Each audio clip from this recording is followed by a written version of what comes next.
well, doesn't help you at all. But Joe Biden thinks he's the most successful president in American history. Name me a single objective we've ever set out to accomplish that we failed on. Name me one. Okay, Joe, you failed on reducing inflation, lowering gas prices, securing the border, and withdrawing from Afghanistan, to name just a few. Joe Biden has been lying his entire career.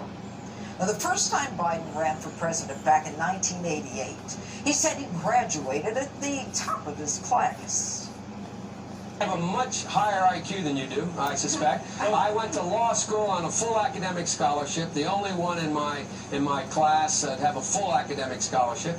In the first year in law school, I decided I didn't want to be in law school, and then decided I wanted to stay, went back to law school, and in fact ended up in the top half of my class.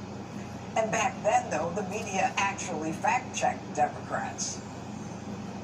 Biden now concedes he did not graduate in the top half of his law school class, that he does not have 3 degrees from college, and that he was not named outstanding political science student in college. Newsweek says Biden actually went to school on a half scholarship, ended up near the bottom of his class, and won only 1 degree, not 3.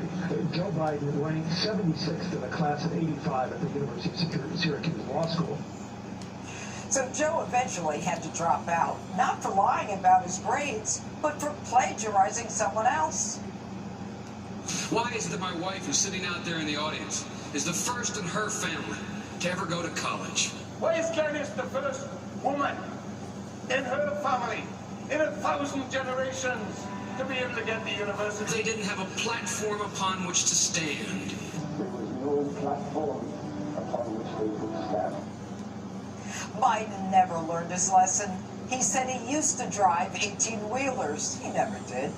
He said he was arrested while marching for civil rights. That never happened. He said he was against the Afghanistan war from the beginning. But he voted for it in 2001. And that's not all. If you're vaccinated, you're not going to be hospitalized, you're not going to be in an ICU unit, and you're not going to die. We know that's not true. But Biden's biggest lie of all is this. I did not know he was on the board of that company. I've never discussed my business or their business, my sons or daughters. I never discussed a single thing with my son about anything having to do with Ukraine. I've never talked to my son about his overseas service. I have never discussed with my son or my brother or anyone else anything having to do with their businesses, period. Joe never discussed business with his son. He just talked to his son Hunter's business partners on speakerphone. He went golfing with them too, and went to birthday dinners with Burisma executives.